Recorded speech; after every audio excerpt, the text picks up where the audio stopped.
Hello students. So today we are going to cover our class 10th geography's chapter number 1 and the name of the chapter is resources and development. Already we have covered the major part of this chapter through our 3 videos and this is our video number 4. In this particular video we are going to understand soil as a resource, its importance, its various types as well as then the soil erosion and soil conservation. So first thing first, what is a soil? So the definition of soil refers to the thin layer of the top soil or the upper layer of the soil in one particular region. So the thin layer which is of few centimeters that is made up of organic and inorganic material is called soil. At the same time, we have to understand soil is a renewable resource which the nature replenish it or renew it by itself. Soil at the same time consists of different divisions, different parts. Just you can see in this particular slide. Here we have the topsoil, subsoil, parent material and the bedrocks. So we have to understand all these 4 parts. The top soil, the thin rich layer that is consisting of the nutrients for plants and that is consisting of even microorganisms also. So that is the first part. Then comes the second part. This second part is known as subsoil, which is made up of weathered rocks, sand, silt and clay brought by the rivers from one particular area to another. The third part is known as substratum weathered parent rock material. Now, what is substratum weathered parent rock material? That is those rocks, those chunks of rocks which have been weathered and converted into the smaller boulders, smaller rocks. Last and the base of our soil is made up of unweathered parent bedrock material. Unweathered, that simply means the rock material which is not broken into the smaller pieces and they remain the same. So this is the soil formation. We can also understand the various factors which influence the process of soil formation. The first one is the climate.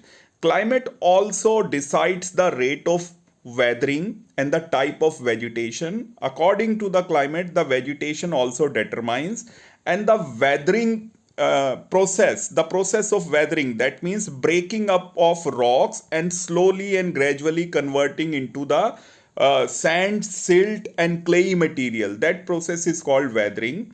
That also influence the formation process of soil. Next one is the topography.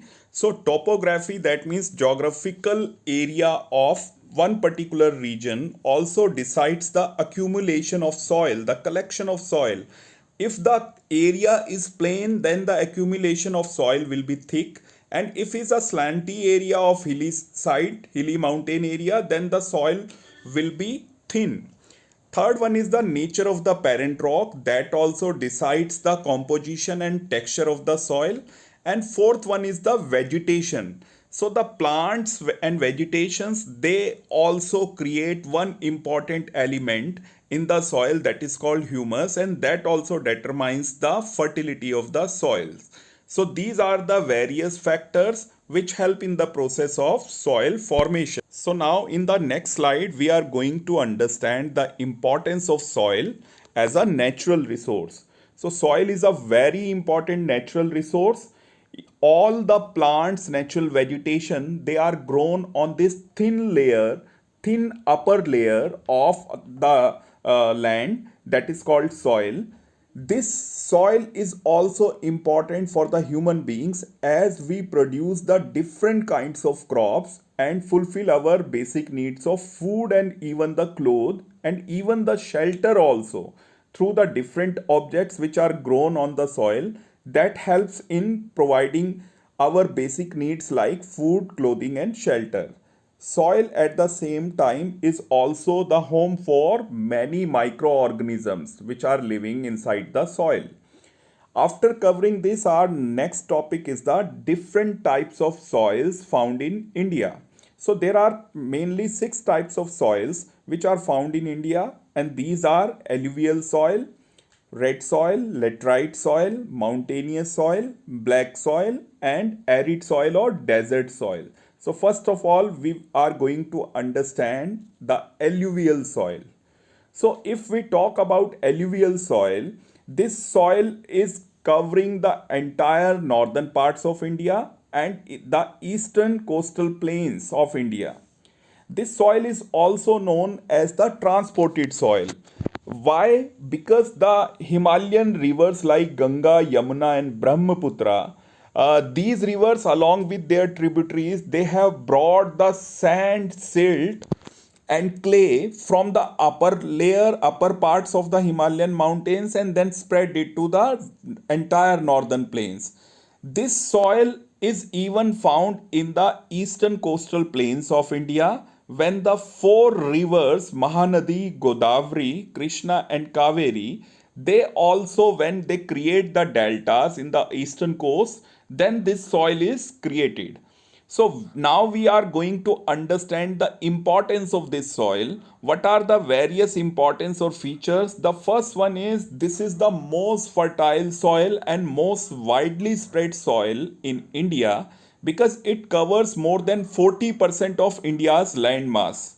Then this soil is made up of the fine silt and sand material and clayey material brought by the Himalayan rivers as well as the peninsular rivers.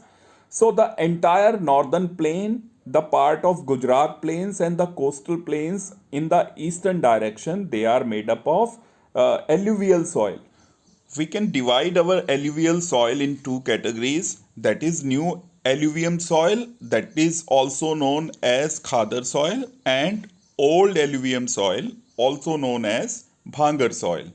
So new alluvium soil, khadar soil is more fertile, more well grained soil as compared to the bhangar soil, which is coarse in texture. Now the next one is alluvial soil is rich in the nutrients such as potash, lime, and phosphoric acid.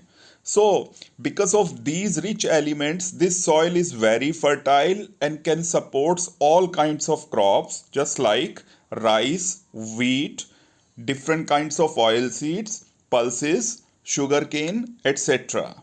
So this is our alluvial soil. Now we are moving to our next soil, that is the black soil. So the black soil is, as name suggests, this is black in color, and this soil, this is found in the Deccan part of India, in the southern part of India, and more specifically this soil is found in the region of Gujarat, Maharashtra, parts of Madhya Pradesh, Telangana, Andhra Pradesh, and Karnataka.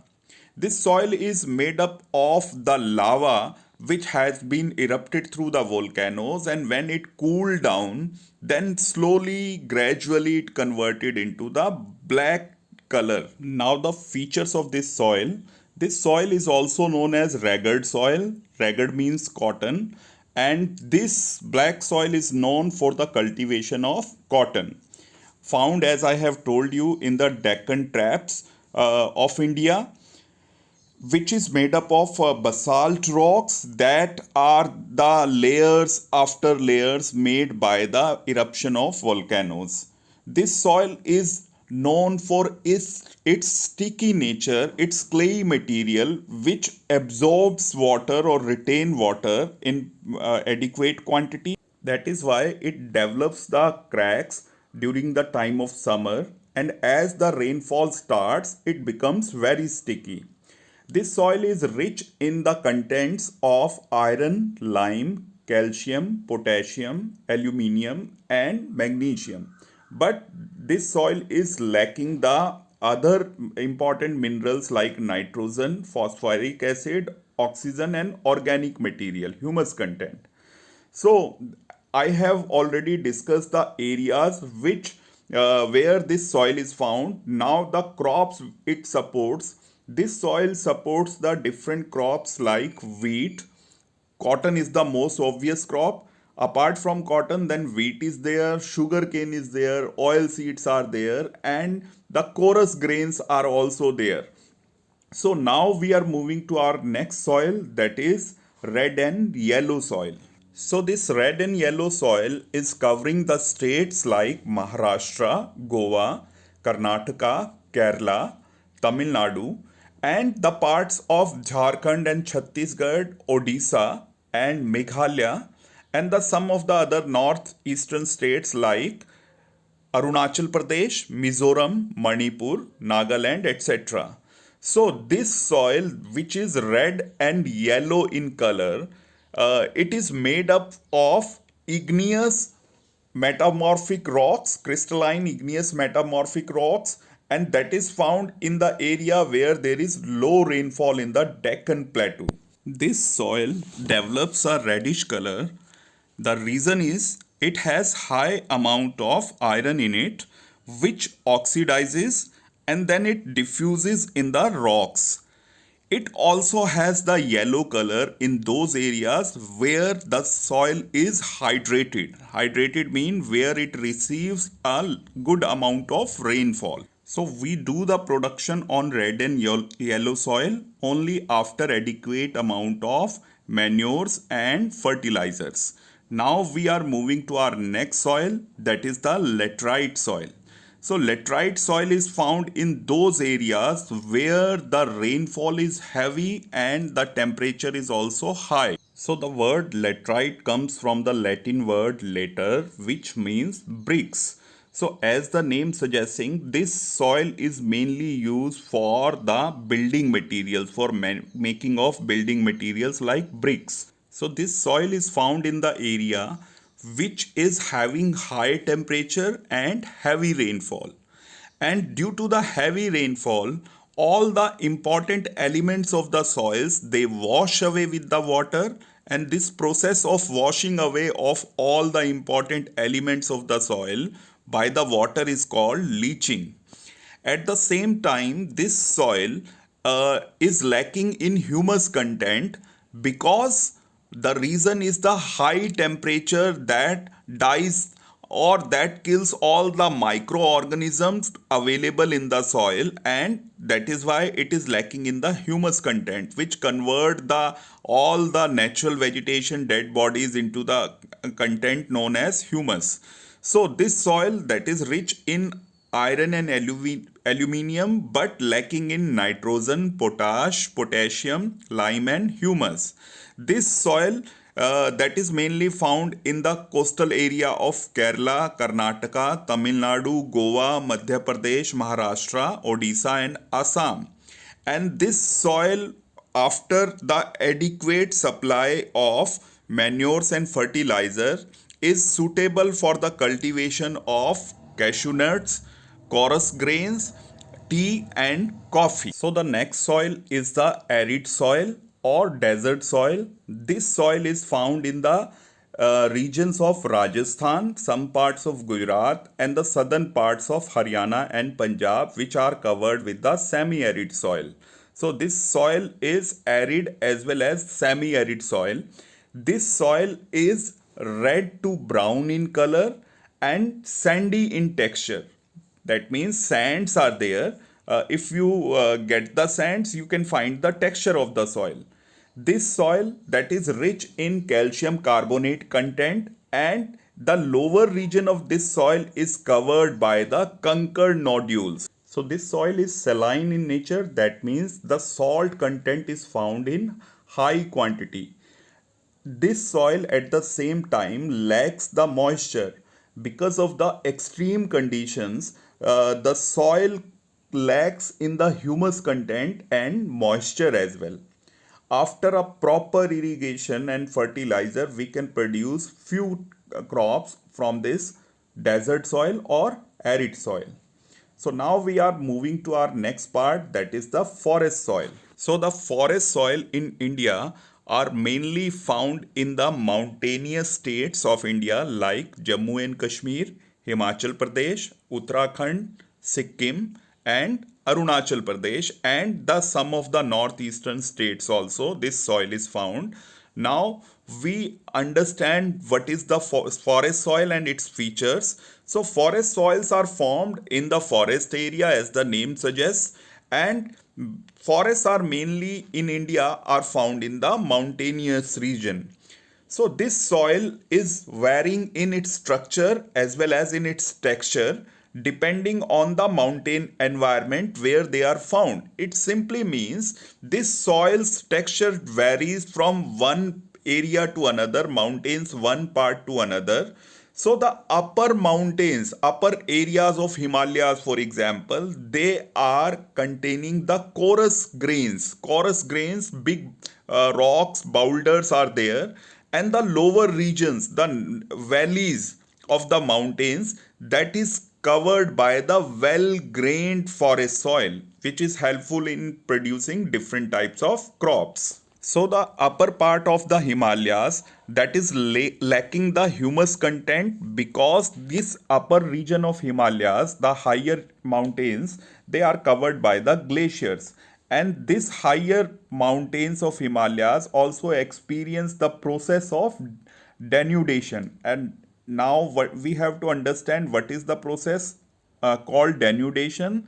This is the process in which the soil is erodes, then deposited, erodes from one area, then transported and deposited to the another area. This process is called denudation. So we do not get involved in the production process in the upper regions of the mountains. Only in the lower valleys of the mountains this soil, forest soil, is fertile.